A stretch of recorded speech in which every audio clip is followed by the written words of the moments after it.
Mesdames et messieurs, bonsoir. Nous sommes là aujourd'hui sur le plateau de la TV2 pour notre émission Chemin de la Vérité. Et comme vous le savez, l'émission Chemin de la Vérité consiste à tirer des âmes des ténèbres spirituelles à la lumière parfaite. Aujourd'hui, nous sommes là, pas pour un débat, car nous sommes là aujourd'hui pour un enseignement. Comme ça, dans 2 semaines, on va enchaîner notre débat face à nos frères pasteurs, ou bien s'il y a encore des prêtres qui doivent venir aussi, il n'y a pas de problème. Mais pour commencer, il y a certains de nos téléspectateurs qui nous ont dit de les mettre la lumière sur la prophétie de Daniel 7 et de Daniel 2. Donc, avant de donner la parole à Cheikh Imam, tout d'abord, lors de notre émission passée, nous étions là en train de parler de Deutéronome 18. Donc, on n'a pas pu mettre un peu plus de lumière sur ça, mais je vais essayer de faire un petit enseignement concernant ce Deutéronome 18 avant de donner la parole à Imam Abdallah. Tout d'abord, Imam Abdallah, soyez les bienvenus. Oui, merci. Merci beaucoup. Ce qui concerne Deutéronome 18, on dit Deutéronome 18, on dit, je leur susciterai un prophète comme toi d'entre tes frères, et je mettrai mes paroles dans sa bouche. Ici, Dieu dit à Moïse qu'il va susciter un prophète entre les frères des enfants d'Israël. Donc, tout d'abord, nous devons savoir que Ismaël et Isaac sont des frères. Donc, Ismaël côté arabe et Isaac côté des enfants d'Israël. Maintenant, si on veut voir dans Deutéronome 34, 8 à 10, on dit, les enfants d'Israël pleurèrent Moïse quand Moïse est mort. Pendant 30 jours dans les plaines de Moab. Puis ces jours de pleurs et de deuil sur Moïse arrivèrent à leur terme. Maintenant, le 10, on nous dit, et il ne s'est plus levé en Israël un prophète comme Moïse, que l'Éternel connaissait face à face. Cela veut dire que depuis la mort de Moïse, Dieu n'a pas suscité un prophète qui est semblable à Moïse. Depuis la mort de Moïse, il n'y a pas un prophète en Israël qui est semblable à Moïse. Donc, si nos amis chrétiens nous disent qu'il s'agit de Jésus, maintenant on va voir aussi, Jésus aussi a prophétisé d'un autre avenir. Là maintenant on va voir s'il s'agit de lui ou bien il s'agit d'une autre personne. Si on veut voir dans Jean 14, 25, 26, on dit, je vous ai dit ces choses pendant que je demeure avec vous. Mais le défenseur, l'Esprit Saint que le Père enverra en mon nom, vous enseignera toutes choses et il vous rappellera tout ce que je vous ai dit. Ouais. Là, c'est là qu'il fait un peu de différence entre les musulmans et les chrétiens. Comme on a écrit le Saint-Esprit, ils ont dit que non, qu'il s'agit du Saint-Esprit. Alors qu'il ne s'agit pas du Saint-Esprit, tous les prophètes sont appelés les Saint-Esprit, c'est-à-dire les esprits dans la Bible, selon la Bible. Maintenant, si on veut continuer maintenant dans toujours Jean 14, 29, on dit, et maintenant, je vous l'ai dit, avant que cela soit arrivé, afin que, quand il sera arrivé, ici là maintenant on nous dit, il sera arrivé, vous croyez. Je ne parlerai plus beaucoup avec vous, car le prince du monde vient. Donc là, on dit, Jésus dit que lui, il ne va plus parler avec les enfants d'Israël encore, car le prince du monde vient. La question qu'on doit se poser est maintenant que, qui est ce prince du monde qui doit venir? Si il s'agit du Saint-Esprit, le Saint-Esprit était là avant même l'arrivée de Jésus. Le Saint-Esprit était là dès le ministère de Jésus. Et le Saint-Esprit était là quand Jésus, Dieu l'a élevé au ciel. Si on veut voir toujours dans Jean 16, 12, 13, 14, on dit, Jésus dit, j'ai encore beaucoup de choses à vous dire, mais vous ne pouvez pas les supporter maintenant. Mais quand il viendra, mais nos frères chrétiens ne peuvent pas nous dire aujourd'hui qu'il s'agit du Saint-Esprit. Car quand il viendra, lui, on a fait, quand il viendra, virgule, lui, virgule, l'Esprit de vérité, il vous conduira dans toute la vérité, car il ne parlera pas de lui-même. Mais s'il s'agit du Saint-Esprit, on dit cette personne va venir parler. Donc, depuis que le christianisme est né, est-ce que le Saint-Esprit, une fois venu arrêter chez quelqu'un en train de parler, c'est là qu'on doit essayer de faire travailler nos cerveaux. Car Jésus a dit, d'abord, c'est la Bible qui l'a dit, c'est pas Jésus.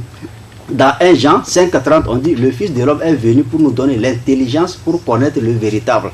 Il ne nous a pas dit qu'il est venu pour nous donner le Saint-Esprit. Donc, tout chrétien qui est là, il attend le Saint-Esprit pour connaître le véritable. Là, il est en perdition. Si on continue maintenant, on dit, il me glorifiera car il prendra ce qui est en moi et vous l'annoncera. Donc ici, on ne peut pas continuer à dire ici qu'il s'agit du Saint-Esprit. Non. Tout d'abord, Moïse a fait les choses, la venue d'un prophète. Ça veut dire que Dieu a dit qu'il serait même chose avec lui, Moïse. Maintenant là, si on veut voir dans Hébreux 3, de versets 3, 4, 5, maintenant on va mettre la différence entre Jésus et Moïse. Qu'est-ce que le passage nous dit? On dit, car Jésus-Christ a été jugé digne d'une gloire d'autant supérieure à celle de Moïse. Et si tout d'abord la Bible nous dit que Jésus est plus supérieur que Moïse. Donc ça a déjà clore les débats, car ça peut pas, Moïse n'est pas semblable à Jésus, car Jésus est plus supérieur que lui. Maintenant on dit, car chaque maison est construite par quelqu'un, mais celui qui a construit toutes choses, c'est Dieu. On dit, et quant à Moïse, il a été bien fidèle dans la maison de Dieu comme serviteur. On dit, Moïse est le serviteur dans la maison de Dieu. Et maintenant, concernant Jésus-Christ, on dit, mais quant au Christ, Christ l'est comme le fils sur la maison. Ici, on nous dit que Moïse est le serviteur de la maison de Dieu et Jésus-Christ est le fils de la maison. Si on veut se poser la question, supposons si aujourd'hui j'ai construit une maison et j'ai les enfants et j'ai pris une bonne. Maintenant, la bonne, son travail maintenant est d'aller faire les ménages, tout ça là, pour venir donner à mes enfants de venir manger. Ou bien, à ce moment, mes enfants dorment. Et ça veut dire le devoir de la bonne est de venir travailler pour les enfants. Le devoir des enfants, c'est pour venir manger et puis donner les assiettes aux bonnes. Mais est-ce qu'on peut dire que mes enfants sont semblables à la bonne? Non. Donc, s'ils veulent être semblables, donc il faut qu'ils vont se changer. Lui, il a fait une semaine, il a fait une semaine. Quelqu'un ne peut pas accepter que sa bonne soit semblable à son fils. Donc, la Bible a été claire en nous disant que Moïse est un serviteur de la maison, mais Jésus est le fils de la maison. Mais il ne peut pas être semblable. Donc, il s'agit d'une autre personne et non de Jésus.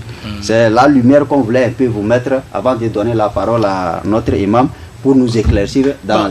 Pardon, dans ça, bon, ça dit, si vous dites ça, ça veut dire que selon Deutéronome 18, verset, dit que quand Dieu avait dit à Moïse, je serai du milieu de leurs frères prophètes comme toi, Moïse. Qui serait semblable. Donc, ça veut dire que selon les enseignements bibliques que vous venez de donner, ça veut dire que Jésus est supérieur à Moïse. Donc le prophète qui devait venir serait semblable à Moïse, un serviteur de la maison. Il ne serait pas le fils de la maison. Qui va recevoir la loi. Car Jésus a dit, ne pensez pas qu'il soit venu abolir la loi pour l'enseignement des prophètes. Donc il est venu pour confirmer la loi de Moïse. Alors que ce prophète qui doit venir, lui, il amène une autre loi. Comme Moïse a reçu la loi, lui aussi doit recevoir la loi. Et puis, de deux, Moïse c'est un chef d'armée de sa communauté. Chef d'État et prophète. L'autre aussi, le prophète Mohammed, c'est un chef d'État et prophète. Mais Jésus, prophète uniquement. Lui, il est un prophète unique. Et Jésus n'a pas combattu ses ennemis. Moïse a combattu ses ennemis. Le prophète Mohammed a combattu ses ennemis. Mais Jésus n'a pas réussi à combattre ses ennemis. Mais plutôt, la Bible nous dit que ce sont ses ennemis qui l'ont arrêté et le jugé et le condamné. Donc il ne peut pas être semblable à Moïse. C'est un peu la lumière qu'on voulait mettre. Donc Imam Abdallah, donc vous allez essayer de nous éclaircir pour un peu satisfaire à nos téléspectateurs concernant Daniel 7 et Daniel 2. Donc merci. Si vous pouvez aussi nous lire d'abord certains passages avant de commencer ou bien bon. Il n'y a pas de problème, il n'y a pas de problème. A'udhu billahi minash shaitanir rajim. Bismillahir rahmanir rahim. Alhamdulillahi rabbil alamin. Wassalatu wassalamu atamman wa akmalan ala sayyidil abrar wa imamil mursalin sayyidina Muhammad sallallahu alaihi wasallam wa ala alihi wa sallam wa ba'd. Assalamu alaykum wa rahmatullahi wa barakatuh. Je salue D'abord, je rends grâce à Dieu et j'implore sa grâce, sa bonté sur tous ses envoyés, en l'occurrence le sceau des prophètes qui est le prophète Mohammed sallam et tous ceux qui sont sur leur chemin. Et je salue aussi le personnel de la TV2 pour l'effort qu'il fournit et qu'il abat pour que chaque fois ces émissions-là puissent aller en avant. On lui remercie, que Dieu bénisse cette télé, que ce soit plus internationale que celle-là même. Et aussi, je salue les téléspectateurs aussi, mes grands frères, mes professeurs, mes pères spirituels, mes frères, tout, je vous salue. Qui sacrifient leur temps pour nous suivre. Et nos confrères pasteurs et aussi, et prêtres aussi, je les salue aussi. Merci. Ils sont toujours nos frères en Adam. Parce que nous sommes tous, nous avons une seule origine, même père, même mère, Adam et Ève. Il n'y a pas de confrontation, mais ce sont des enseignements. Quelqu'un peut comprendre quelque chose et puis l'enseigner.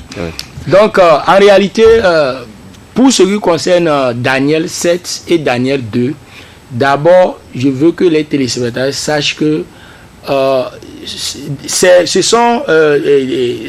un chapitre même de l'Ancien Testament, de la Bible.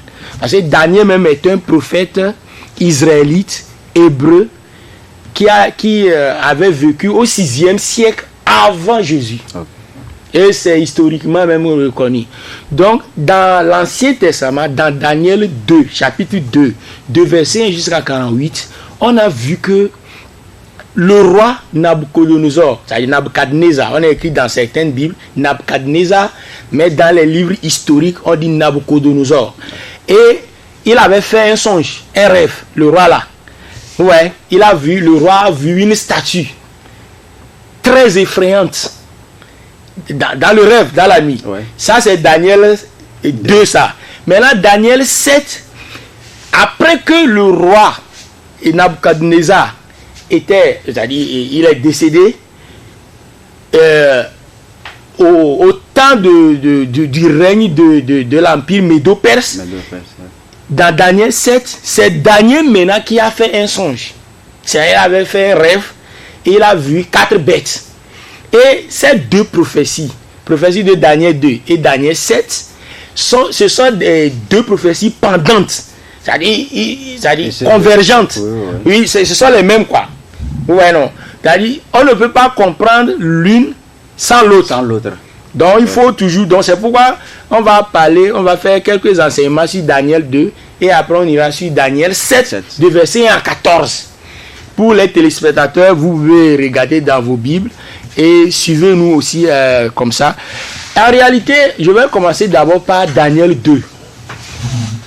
Je vais en résumer, passer de Daniel 2, de verset 1 jusqu'à 48. Si on veut lire, ça veut prendre 20 minutes. Donc, je vais en résumer et après, je vais rentrer dans les détails. Et vous-même, vous saurez qu'en réalité, il y a un autre prophète qui devait arriver après Jésus et que les prophètes même qui étaient venus avant Jésus ont prophétisé sur ce prophète-là.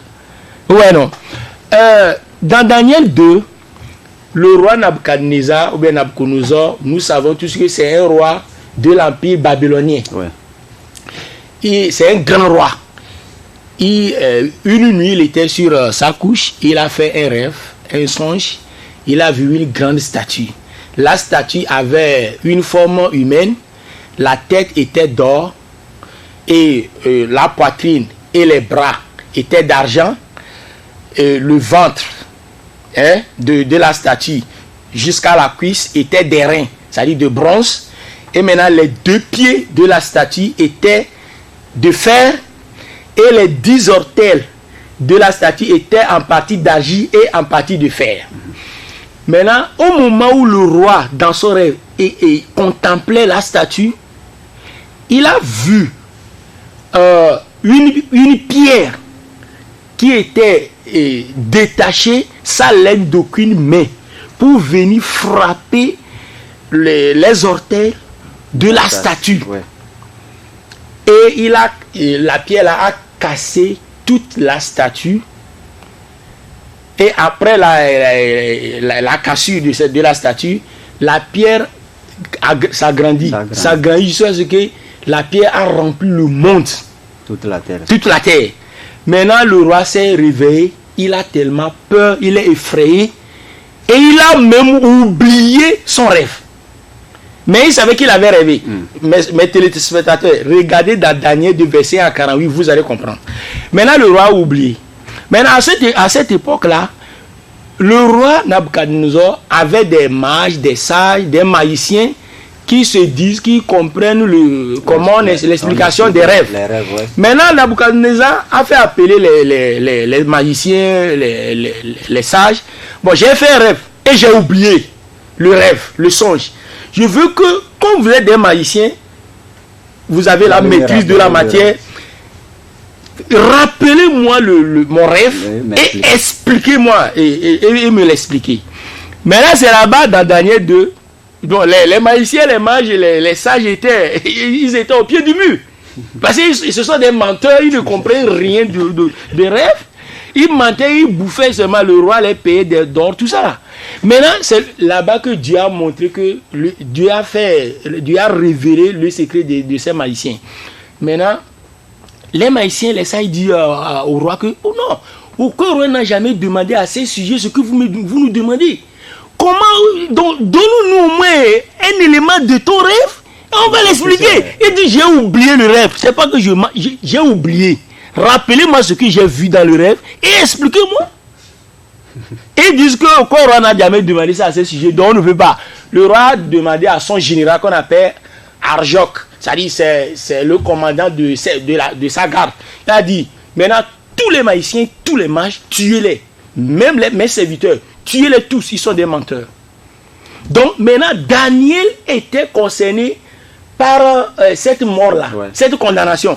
Parce que quand Nabucodonosor avait conquis le monde, Israël, il avait capturé Daniel et aussi comme les prisonniers. Comme les prisonniers de guerre. Pourquoi? Parce que selon l'histoire, à cause de l'explication, c'est-à-dire à cause de la compréhension des rêves que Dieu a donné à Daniel, c'est pourquoi le roi l'a pris, il l'a placé dans son palais. Mais en ce temps, Daniel était petit. Maintenant, Daniel, quand il avait appris que le roi a donné qu'on tue les gens, ces sujets, Daniel était allé voir Arjoc, le général, dit, pourquoi le roi veut qu'on nous tue? Et le général dit, c'est grave, c'est grave.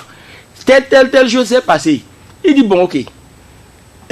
Je demande pardon, que si vous pouvez parler au roi, moi, nous les Israéliens, nous avons le véritable Dieu.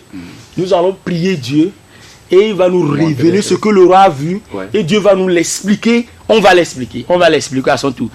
Et Daniel était allé à la maison. Il allait retrouver ses deux frères.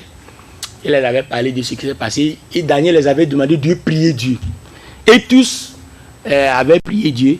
Et quand Dieu a fait révéler à Daniel, comme Daniel est un prophète, dans le futur, Dieu a fait montrer à Daniel ce que le roi a vu. Et Dieu a donné l'explication à Daniel. Maintenant, Daniel était content, il est venu. C'est Daniel 2, ça, verset à 40 quelque chose. Maintenant, Daniel est venu voir Arjoc, le général, dit, bon, maintenant on peut aller chez le roi et dit qu'il y a quelqu'un qui peut l'expliquer. Et ils étaient tous contents. On a amené Daniel devant le roi. Quand Nabucodonosor a vu Daniel, c'est un petit. Toi, tu peux expliquer ça. Les grands n'ont pas pu. Il dit, bon, ok, je vais voir. Rappelle-moi ce que j'ai vu. Il a dit, oh roi, tu es le roi des rois. Dans ton rêve, tu as vu une grande statue. Ah, le roi s'est rappelé. Oui, c'est ce que j'ai vu. La statue avait une tête d'or, poitrine et les mains d'argent, le ventre et la cuisse d'airain, c'est-à-dire de bronze, les pieds de fer et les 10 orteils en partie d'argile et en partie de fer. Et tu as vu une pièce. Il a donné l'explication. Il a fait rappeler le rêve. Maintenant, le roi a dit oui, c'est ce que j'ai vu. Maintenant, explique-moi le rêve. Et Daniel a dit oui, le Dieu des cieux m'a donné l'explication. C'est-à-dire, là-bas, Daniel veut lui montrer qu'il y a un Dieu qui dépasse les magiciens, les faux dieux de ces magiciens-là, qui est le vrai Dieu, le créateur, qu'on appelle en arabe Allah, en hébreu Mao, en kabyle et Sor. Maintenant, quand Daniel veut l'expliquer, il dit, oh toi, la tête d'or, c'est toi, c'est toi et ton royaume. Toi, le roi. Là-bas, Daniel a donné un indice pour comprendre la prophétie. Et cette prophétie n'a pas besoin d'esprit, c'est pour la comprendre. Ce sont des histoires C'est-à-dire, comprenez-moi, ce sont des, comment il va dire, ce sont des faits historiques qu'on est en train de raconter là-bas, qui vont même expliquer cette prophétie. On n'a pas besoin de 14h à midi pour le comprendre.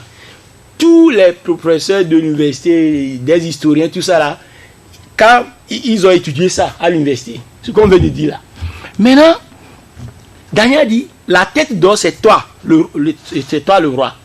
Après toi, il viendra un autre royaume. Les 4 métaux matériaux que tu as vus dans le rêve, ce sont des royaumes qui vont se succéder après l'un après l'autre. Maintenant, toi, tu es la tête d'or.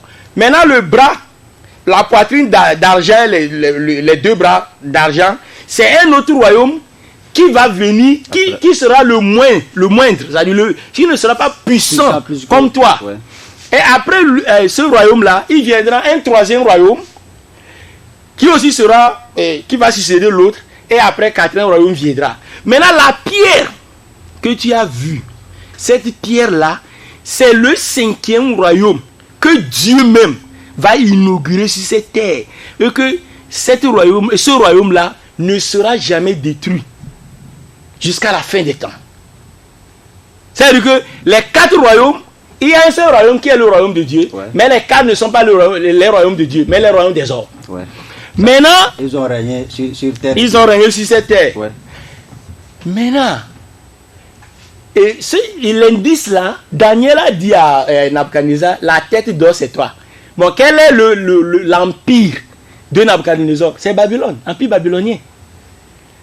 Selon l'histoire, si c'est Nabuchodonosor, son empire c'est l'empire babylonien, néo-babylonien ou bien Babylone, la grande. Maintenant, après l'empire babylonien, quel empire a succédé? C'est l'empire médo-perse. Les Mèdes et les Perses. C'est pourquoi la statue, il y avait 2 bras. C'est-à-dire que la poitrine. Une main, un royaume, l'autre un royaume. Oui, une main. C'est-à-dire que la poitrine qui est d'argent, c'est un royaume qui sera divisé en deux parties. En 2 parties. Oui. Qui correspondent les 2 bras. Et l'autre bras, c'est les Mèdes. Et l'autre, c'est les Perses. Ouais. Ça va l'appeler Médo-Perse. C'est l'empire Médo-Perse qui a succédé à l'empire babylonien. Ouais. Ça va, non? Ouais. Maintenant, le ventre qui est derrière, de bronze, et la cuisse, c'est le 3e royaume. Et on sait historiquement que le 3e royaume qui a succédé à l'empire Médo-Perse, c'est Alexandre le Grand. C'est les Grecs. Alexandre le Grand. C'est l'empire grec, la Grèce. Et historiquement, le 4e empire qui a succédé, les Grecs, c'est l'empire romain.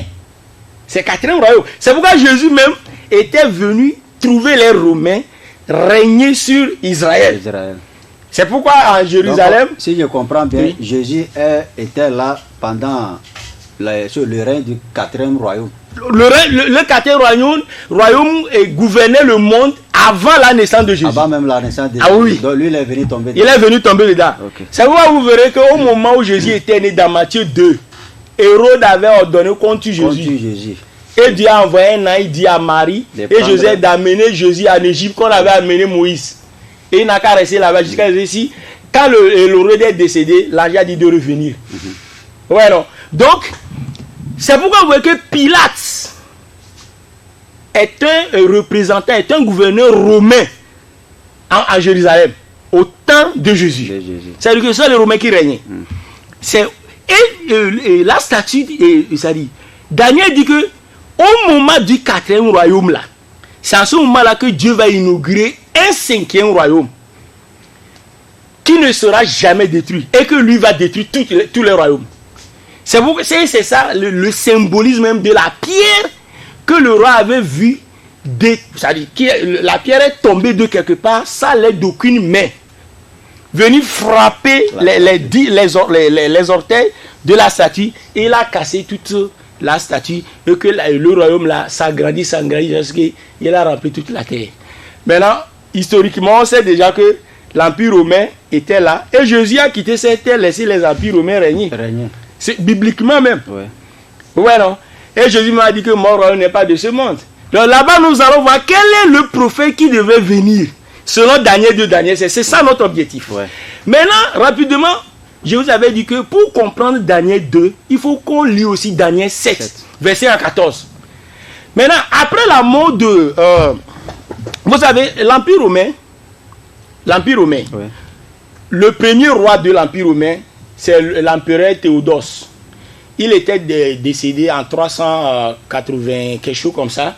Quand il était mort, et l'Empire romain était divisé en deux parties. Comme les deux pieds là, en fer là. Ouais. Vous voyez que l'Empire romain avait une force de fer. Régnait. Donc l'Empire romain était divisé en deux. Ouais, non. Comme les deux pieds.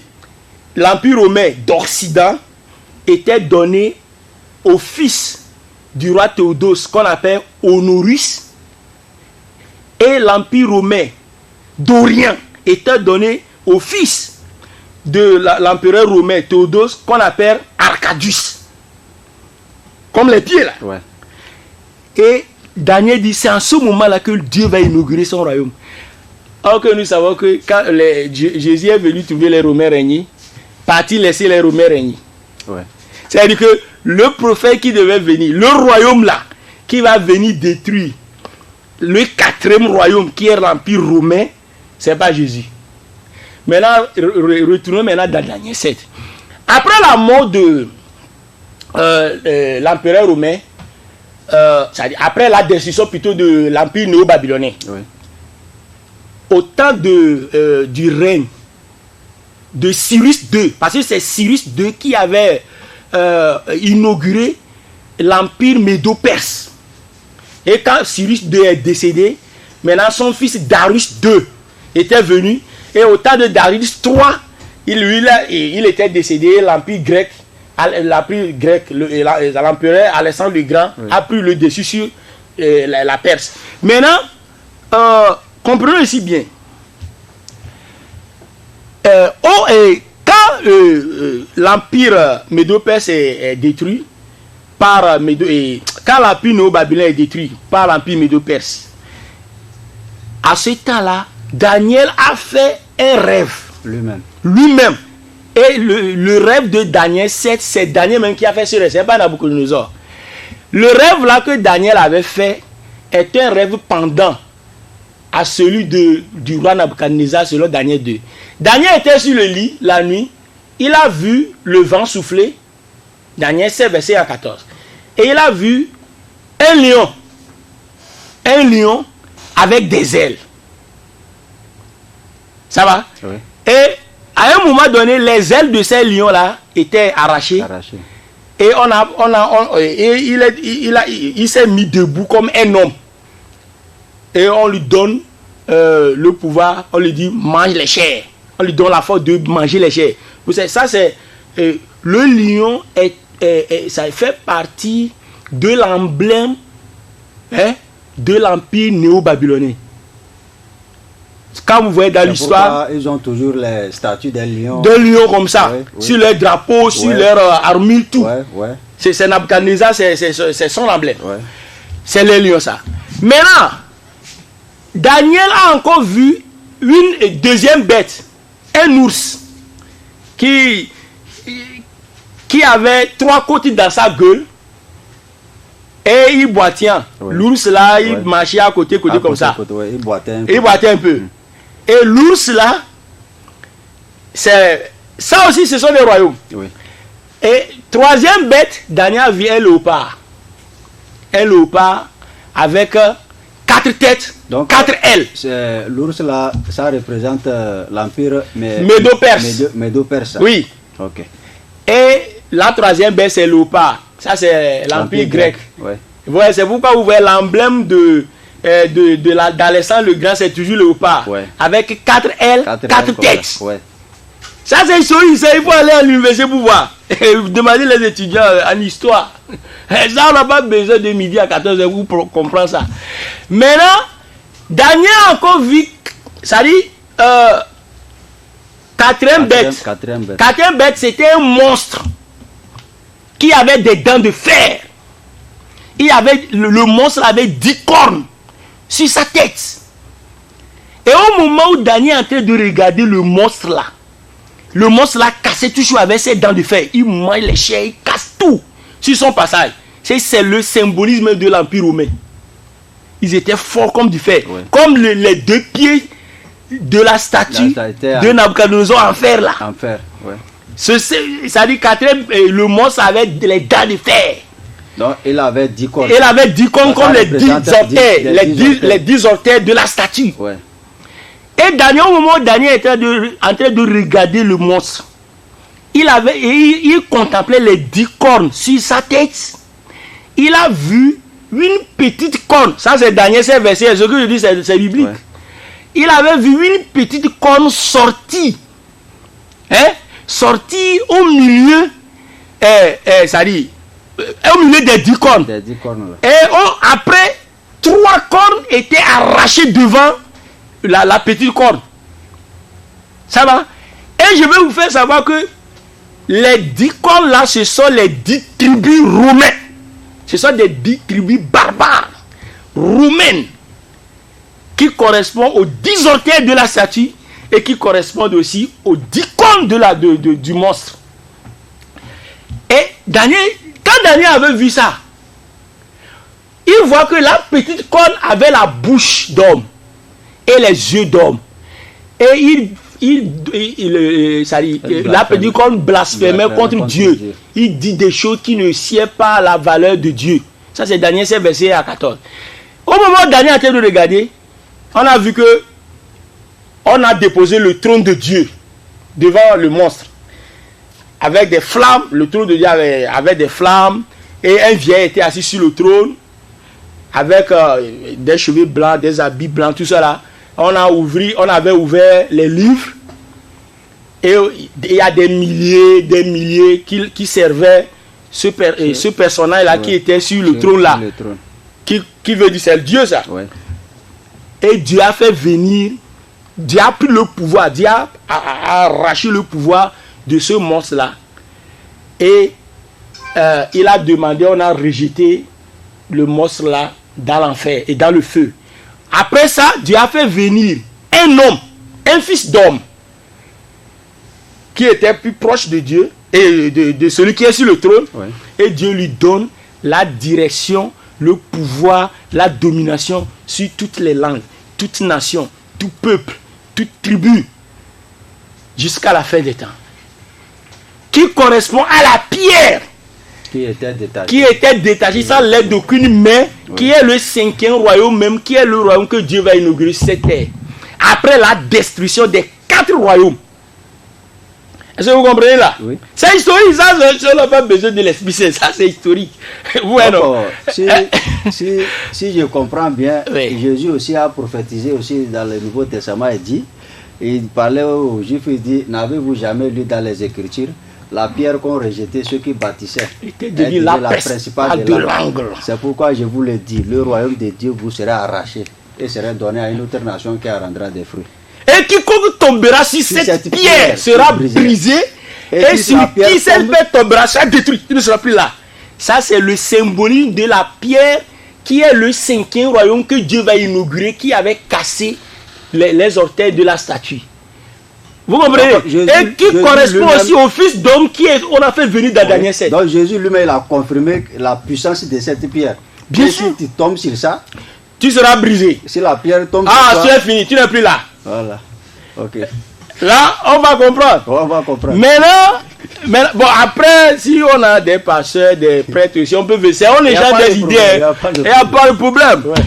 Ce sont des études, quoi. Donc, vous pouvez venir contredire, il n'y a pas de problème. On est là pour apprendre. On ne dit pas que ce qu'on dit, c'est ça, mais c'est avec des preuves quand même. On donne des preuves quand même. Oui. Bon, ce qu'on dit, il est écrit. Ouais. On ne vend rien. Maintenant, quand Daniel a vu ça, il n'a pas compris le songe. Vous voyez que Nabucodonosor n'a pas compris, c'est Daniel. Dieu a expliqué à Daniel, a expliqué à Nabucodonosor. Ouais. Maintenant, quand Daniel lui a vu ça, Daniel, lui aussi n'a pas compris. Et c'est Dieu a envoyé un ange pour expliquer à Daniel le songe. Donc, celui qui explique le songe, lui là vient un songe, il n'a pas compris. Et on a dit que c'est ça, les 4 bêtes là, ce sont les 4 royaumes qui vont se succéder sur cette terre l'un après l'autre. c'est une prophétie pendante à la prophétie de Daniel 2. Maintenant, quand l'ange a expliqué à Daniel, dit, le lion que tu as vu là, c'est le royaume. C'est un royaume. Et nous avons dit que le symbole, l'emblème de l'empire néo-babylonien, c'est le lion. Ouais. Et aussi, ours là, qui avait 3 côtes dans sa gueule, c'est l'empire médo-perse. Vous savez que, après que Cyrus II, qui avait inauguré l'empire médo-perse, quand il était mort, vous savez ce qui s'est passé? Quand il était mort, ces généraux ont tué tous ses enfants. Et ils ont pris le royaume. Ils l'ont partagé entre eux. Ouais. Et les 3 côtes là, dans Daniel 7, qui étaient dans la bouche de l'ours, ce sont des 3 pays que l'empire médo-perse assujetti, c'est-à-dire avait dominé à cette époque. Et historiquement, les 3 côtes là correspondent à ces 3 pays là. Le premier pays c'est la Babylonie, le deuxième pays c'est l'Égypte, le troisième pays c'est la Lydie. La Lydie c'est un pays de l'Asie mineure. Qui correspond les 3 côtes dans la bouche de Ous là, de Médo-Perse là. Et quand tu le c'est historique. On n'a pas besoin de midi à 14h pour comprendre. Maintenant, ça, on met de côté. Là, il a expliqué. Maintenant, quand Daniel avait parlé de... avait vu... il a fait son songe. Le songe. Et il avait vu le monstre là. Et le monstre là, c'est le 4e royaume. Parce qu'on a parlé de Léopold, on dit que c'est le symbolisme de l'empire grec. L'ours, c'est Médo-Perse. Maintenant, le monstre, c'est l'empire romain. Qui avait les dents de fer, avec 10 cornes qui correspondent aux 2 pieds de fer de la statue et les 10 orteils de la statue. Maintenant, Daniel a vu une petite corne qui est sortie. Ça aussi, c'est un autre royaume. Et que Daniel dit que l'ange a expliqué à Daniel que ce petit royaume-là va devenir puissant. Et c'est ce petit royaume-là qui va détruire les 3 cornes, les 3 royaumes qui symbolisent les 3 cornes qui étaient arrachées devant la petite corne. Vous comprenez? Donc, maintenant nous allons comprendre historiquement. Quand vous vous rappelez que quand Daniel avait expliqué à Nabuchodonosor que le 4e royaume sera subdivisé, comme il a vu le pied de la statue divisé en 2 pieds, fer et 10 orteils, une partie d'argile, une partie de fer, c'est-à-dire qu'il y aura une faiblesse dans ce 4e royaume là. C'est-à-dire que dans tout où il y a division, il y a faiblesse. Donc les 10 orteils aussi, ce sont des 10 tribus barbares au sein de l'Empire romain, historiquement. Et ces 10 tribus barbares correspondent aux 10 cornes sur la tête du monstre. Et ces 10 tribus là, ce sont les Érures, les Anglos, les Sansons, les Vandales, les Visigoths qui sont des Espagnols, les Francs qui sont les Français aujourd'hui, les Allemands qui sont les Allemands aujourd'hui, et aussi les Lombards. Ça veut dire tribus barbares au sein de l'Empire romain. Et ils étaient divisés comme ça, quoi. Est-ce que vous comprenez? Maintenant, Daniel a vu que une petite corne est sortie et après, les 3 cornes étaient arrachées. Pour montrer que le petit royaume là, c'est ça qui va détruire les 3 tribus là, dans l'Empire romain. Maintenant, on sait que parmi les 10 tribus barbares là, il y avait 3 tribus qui étaient détruites au sein du romain. Ce sont les Érures, la première tribu a été détruite, ce sont les Érures, à 493 comme ça. Après, ce sont la tribu, les Vandales, à 540 quelque chose comme ça. Et troisième tribu, ce sont les Ostrogoths. Les Ostrogoths, eux étaient détruits en 538. Vous voyez comment Jésus était parti, hein? Jésus était parti. C'est après Jésus. C'est après Jésus, ça. C'est-à-dire à 538 après Jésus. Maintenant, à ce temps-là, le Fils de l'homme que Dieu a donné le pouvoir là n'est pas encore arrivé. La pierre là n'est pas encore tombée. Parce que les 10 tribus sont là. Ouais. Et Jésus il est parti. Avant que les 10 tribus là même se divisent, ça dit, existe. Ça va non? Maintenant, regardez, la dernière tribu a été détruite. Ce sont les Ostrogoths. En 538. Après Jésus. Ouais. Tout près de la naissance du prophète Mohammed. En 600. Maintenant, 33 ans après, parce que le prophète Mohammed était né en 571. Donc, la dernière tribu qui est détruite, ce sont les Ostrogoths. C'est un peuple. Ouais. À 538. 33 ans après, Jésus et le prophète Mohammed naquit à la Mecque, qui est sorti de l'Ismaël. Hein? Maintenant, Jésus n'était pas là. Non. Et que Daniel dit que le royaume de Dieu là, qui va venir, qui symbolise la pierre, qui va arriver après la destruction du 4e royaume, viendra à ce moment-là, au moment où la console oui. C'est en ce moment que l'autre va apparaître. Le royaume de Dieu va venir. Donc le royaume de Dieu est venu après Jésus. Le départ de Jésus. Et Daniel 16, verset 14, le Fils de l'homme qu'on a fait venir, Dieu l'a fait venir après Jésus. Oui. Et le prophète Mohammed est le seul prophète à déclarer noir sur blanc parmi les prophètes qu'il est le seul à envoyer pour toutes les nations, pour l'humanité tout entière et l'univers même, coraniquement. Et même bibliquement, il y a les caractéristiques. Oui. Mais dans 2 semaines, celui qui va venir, on verra lui aussi, il va nous enseigner. Oui. Maintenant, c'est pas fini. Oui. C'est pas fini. Oui. Et nous savons ceux qui ont détruit le 4e royaume historiquement. Ce sont les Turcs musulmans. C'est Mohamed Al-Fatih. Rapprochez vos procès des universités mondiales. C'est Mohamed Al-Fatih. Le prophète m'avait fait une prophétie que à ce temps-là, nous allons arrêter même Constantinople, le roi romain même. Nous allons l'arrêter. Et c'était en 1453 comme ça.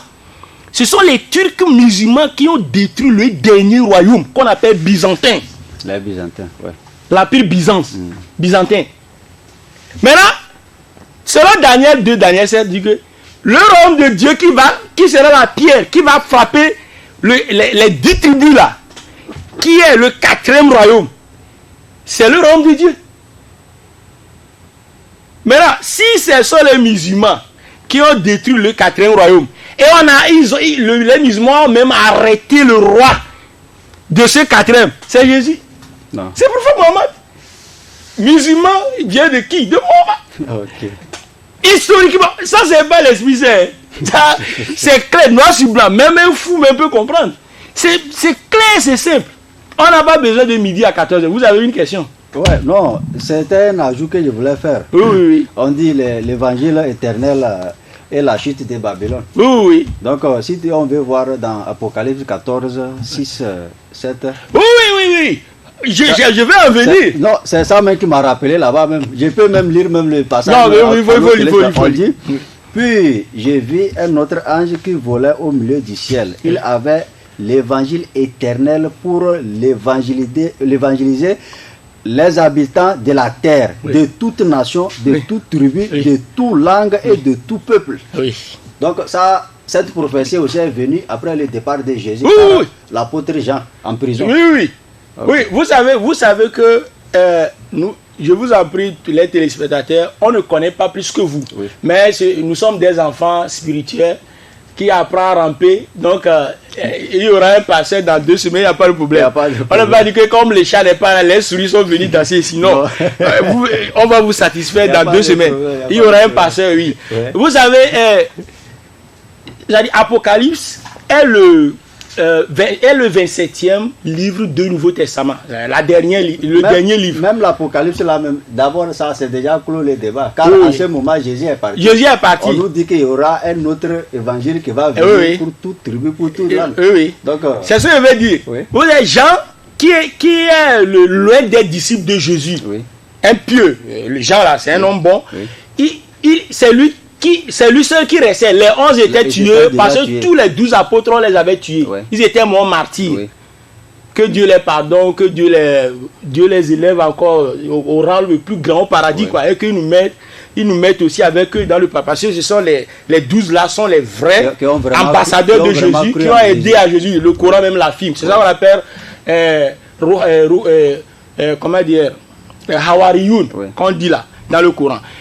Maintenant, Jean était en prison sur l'île de Patmos quand il avait reçu les livres de la révélation qu'on appelle Apocalypse là. Et c'est pourquoi quand vous voyez dans Apocalypse 1, on dit voici la révélation de Jésus, c'est-à-dire l'Apocalypse. C'est-à-dire la révélation de Jésus que Dieu lui a donné. Dieu a donné cette révélation là à Jésus pour donner à Jean. Oui. Et Jésus n'était pas là. Ouais. Et Jean prophétisait sur ce qui devait arriver. Ça va non? Donc c'est pourquoi dans Apocalypse 14, versets 6 à 7, Jean avait fait un rêve, un songe. Il a vu un ange qui volait au milieu du ciel. Ce temps, il avait un évangile, pronom indéfini. On n'a pas dit qu'il avait l'évangile. Un livre. Un livre. Oui. On n'a pas dit qu'il avait l'évangile. Si c'est l'évangile de Jonas, il avait l'évangile défini. Un évangile. Un autre évangile. Un autre. Ça, c'est bien précisé. Un autre évangile. Oui. Alors que Paul dit que si quelqu'un vient prêcher notre évangile que nous avons prêché ici, qu'il soit maudit. Oui. Et donc c'est clair. Vous comprenez? Donc ici, c'est le prophète Mohammed. Historiquement, et ça. Donc, et l'évangile là, qu'est-ce que l'ange là avait cet évangile là pour annoncer à toute langue, à toute tribu, à toute nation, à tout peuple. Et le contenu de ce message, c'est quoi? La thématique, le thème. C'est Apocalypse 14, verset. Craignez Dieu, rendez-lui gloire. Ou bien, car l'heure de son jugement est venue. Et adorez celui qui a fait les cieux et la terre et la mer. Et la mer. Voilà. Ouais. Donc l'ange dit ici aux gens d'adorer que Dieu. Dieu seul. Et non Jésus. Oui. Okay. Dieu seul. Comme Jésus même avait enseigné d'adorer Dieu seul. Ouais. Parce que Jésus même a enseigné ça. Jean 17:3. Nous les musulmans, on n'a pas de problème avec le Jésus ou bien aucun prophète biblique. Non, on a problème avec ceux qui, des fois, amènent des choses qui ne sont pas les enseignements de Jésus. Oui. Voilà. Et le problème qu'on avait aussi, c'est pas un problème de conflit ou bien de bagarre. Non. C'est-à-dire, on ne va pas accepter ce qu'ils vont avancer. Ouais. Mais s'ils avancent ce qui sort de l'enseignement de Jésus, on accepte. On est là pour défendre Jésus. On est là pour défendre Jésus, oui. Celui qui m'aime, garde mes commandements. Celui qui ne m'aime pas, ne veut pas garder mes paroles. Donc vous comprenez ici que historiquement, Daniel nous a montré que c'est le royaume de Dieu que Dieu va inaugurer sur cette terre, qui ne sera jamais détruit, qui ne sera jamais vaincu. C'est le 5e royaume qui va détruire le 4e royaume qui est l'Empire romain. Et nous savons historiquement que ce sont les Turcs musulmans à la tête de ces musulmans-là, l'empereur Mohamed Al-Fatih. Allez dans les universités. En histoire, faculté histoire. Vous allez voir. Et c'est lui-même qui a dominé, il a vaincu ce royaume. Et à ce temps-là, Daniel dit que c'est ça même, celui qui va vaincre ce royaume-là, c'est ça le royaume de Dieu même. C'est ce que Jésus a dit dans Jean 14, 30, il dit, je ne parlerai plus beaucoup avec vous car le prince du monde vient. Donc ça c'est prophétie-là et ça correspond à Daniel. Et Jésus a dit que mon roi n'est pas de ce monde. Voici le prince du monde vient. Oui. Donc c'est qui?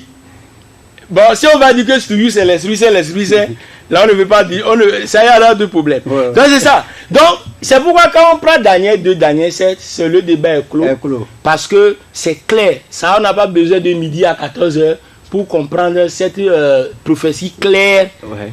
Avec ça, parce que ce sont des récits historiques même qui vont nous donner ça. C'est pourquoi Jésus aussi a dit, et la Bible a dit que le Fils de Dieu est venu pour nous donner l'intelligence pour connaître le véritable. Et nous sommes dans le véritable à son Fils. Donc ici, il faut avoir l'intelligence.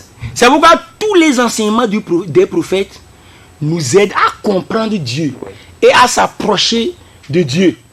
Ça ne nous éloigne pas. Même si leur mission est différente parce que Dieu a envoyé cette telle personne à telle-ci. Et vous savez, Jésus même a dit que Dieu ne lui a pas envoyé pour le monde entier. Ouais. C'est-à-dire que la prophétie là, et selon Apocalypse 14, on dit, cet évangile, nouveau évangile là, sera adressé à toute nation, à toute tribu, à tout peuple, à toute langue. Quand Jésus était venu dans Matthieu 15, verset 24, il dit, je n'ai été envoyé qu'aux brebis perdues de la maison d'Israël. C'est pourquoi, si vous allez voir, il y a des faux pasteurs qui disent aujourd'hui, comme les William Branham, qui dit, lui, c'est lui de lui qu'Apocalypse parle. William Héro Branham. Oui. Philippe dit de Côte d'Ivoire. Que c'est lui qui. Bon, que Dieu fasse qu'on lui fait sortir de la prison. Que Ouattara lui fait sortir parce que c'est un de nos frères. Oui. C'est ça, vous savez. Tout ça là, ce sont, vous savez, bon, en tout cas, eux aussi, c'est leur compréhension. Ouais. Mais quand on veut toujours revenir, moi, le conseil que j'aime donner à moi, d'abord, c'est que quand on veut parler de Dieu, on ne doit pas amener notre philosophie. Oui. Il faut regarder ce que les prophètes et ce que... Non, Dieu a dit ce que les prophètes ont dit. Et des fois, les enseignements de Dieu, les enseignements des prophètes, les histoires même sont là comme des références. Ouais, comme Daniel 7, verset 2 là. C'est clair. Très clair. Ouais, non. Donc, si vous n'avez pas de questions, je peux encore amener certaines choses pour... non. L'enseignement, c'est... Okay. On continue seulement. Merci beaucoup. Vous savez, je demande aussi à nos frères téléspectateurs, quelle que soit leur appartenance religieuse, de rester calme. Et si nous avons avancé certains propos qui font mal, ça, c'est pas consciemment. On a dit la vérité blesse, mais c'est pas la faute à celui qui l'a dit, mais c'est la faute à la vérité. Donc, ils n'ont qu'à aussi vérifier Daniel 2, verset 14 et Daniel 7, verset 14 et s'approcher des professeurs des histoires pour voir historiquement. Parce que c'est les dates même des règnes, tout ça là. Moi j'ai résumé. Si je vais aller en profondeur, c'est une semaine. C'est le temps. Oui. Donc ici, c'est pourquoi vous voyez dans Deutéronome 18, verset 18 là, vous voyez, Dieu m'a tout dit. Parce que quand on lit dans Deutéronome 18, verset 15, Dieu avait parlé de l'avènement de Jésus d'abord. Il a dit à Moïse, Dieu a dit à Moïse, je te susciterai du milieu de toi, Moïse, un prophète comme moi, Dieu. Dieu là-bas, la prophétie dit que Jésus sera comme Dieu. Oui.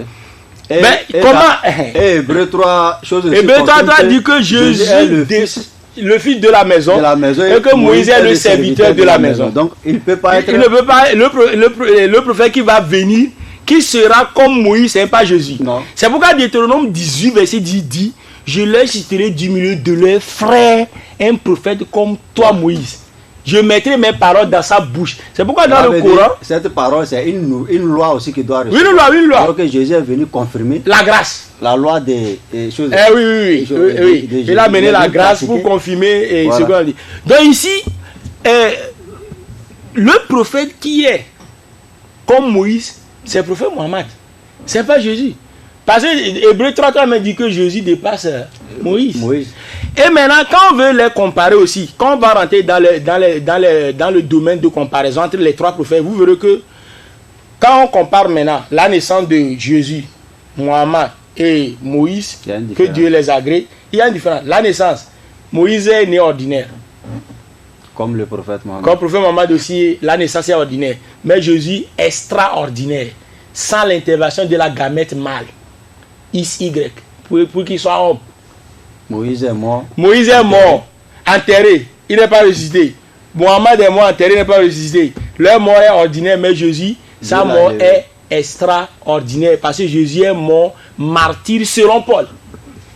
Ça va non? Maintenant, la vie conjugale. Moïse est marié avec des enfants. Le prophète Mohammed est marié avec des enfants.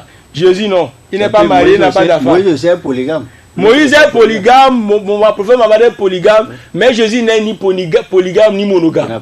Il est célibataire, sans enfant. Mais c'est pas un mal. Non, les anges ne se marient pas, mais c'est un mal. Non. Dieu ne se marie pas, c'est pas un mal. Mais c'est donné de comparer, oui. Quand la personne ne se sent pas de besoin, il n'y a pas de problème. Maintenant, quand on veut comparer aussi l'immigration, Moïse était émigré vers Madian, en Jordanie. Le prophète Mohammed aussi a été émigré de la Mecque à Médine. Mais Jésus, pas d'immigration. Jésus ne s'est pas émigré. C'est pourquoi, regardez, Moïse était allé, il a fui aller à Madian. Moïse, le premier nom c'est M, la ville vers laquelle il était allé, c'est Madian, M. Prophète Mohammed, son nom, M. Médine, M. M. Jésus, J. Et dans Jérusalem, J. J aussi. Ah, ouais. Donc Dieu, lui, il est clair, quoi. Hey, bon, maintenant, quand si on veut comparer aussi leur leadership, ouais, Jésus, ça dit, comment je vais expliquer ça? Moïse, leur statut d'abord. Moïse était un homme d'État et un prophète.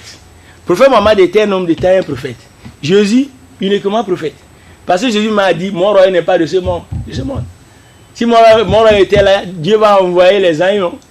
Ouais. Donc, Moïse infligeait même la loi de talion. Quand quelqu'un vole, on le pratique. Même laissez, dans Deutéronome là, quand deux hommes se bagarrent, Deutéronome 23, de verset 12, vérifiez. Quand deux hommes se bagarrent, et que l'un frappe l'autre, et que la femme de ce qu'on frappe veut aller aider son mari qu'on est en train de frapper, si la main de cette femme touche les parties intimes du vainqueur, on le coupe la tête. Deutéronome 23 dit de couper la main de la femme. Ouais, c'est la loi de Talion. Ouais, prophète Mohammed aussi, quand vous volez et vous pouvez travailler, on vous coupe. Ouais. C'est un homme d'État et un prophète. Seul un homme d'État peut faire ça. Mais Jésus n'a pas fait ça. Même on veut jeter la pierre sur une prostituée. Il a dit, celui qui n'a pas besoin n'a qu'à jeter. Dans Jean 8. Ouais. Bon, chers téléspectateurs. Non, c'est pas fini. Oui. Ah, ok, il n'y a pas de problème. Le temps, oui. C'est demain de comprendre. Chers téléspectateurs, nous sommes presque à la fin de notre émission. Et le rendez-vous prochain dans 2 semaines. Dans 2 semaines, avec un pasteur. Avec un pasteur. Si on a vraiment besoin des pasteurs qui ont vraiment la compétence, des prêtres, même s'il y a des moines, même il faut venir. Il n'y a pas de problème. On est là seulement pour chercher la vérité. Merci. Donc, s'il y a des candidats qui sont prêts pour les débats, voici les numéros. Tout d'abord, le numéro d'Imam Abdallah. C'est 93 70 37 11. Il faut répéter encore. WhatsApp ça. 93 70 37 11. Ok. Et oui, ok. Ouais. Donc, si vous voulez me contacter, moi aussi, mon numéro WhatsApp est le 91 02 09 79. Le 91 02 09 79. Pour plus d'infos, vous pouvez nous rejoindre comme ça. On va essayer de s'échanger pour voir. Donc, les disques aussi de nos débats sont là chez les agents de sécurité. Si vous venez, c'est à la direction de la TVD, vous voulez nous aider, il n'y a pas de problème pour vous en procurer. Donc, nous remercions tous nos téléspectateurs qui nous suivent en ce moment-là et nous remercions tous les personnels de la TV2, sans oublier aussi nos membres de Suna Groupe numéro 1, numéro 3 et Zobedji Suna Groupe numéro 3. Sans oublier aussi ceux qui ont contribué de près ou de loin pour le bon déroulement de cette émission. Et vraiment, nous avons besoin aussi des moyens. C'est les moyens qui peuvent nous aider à faire ce djihad-là. Donc, ceux qui ont les moyens, qui peuvent nous aider à nous abonner encore plus, car ça nous reste encore...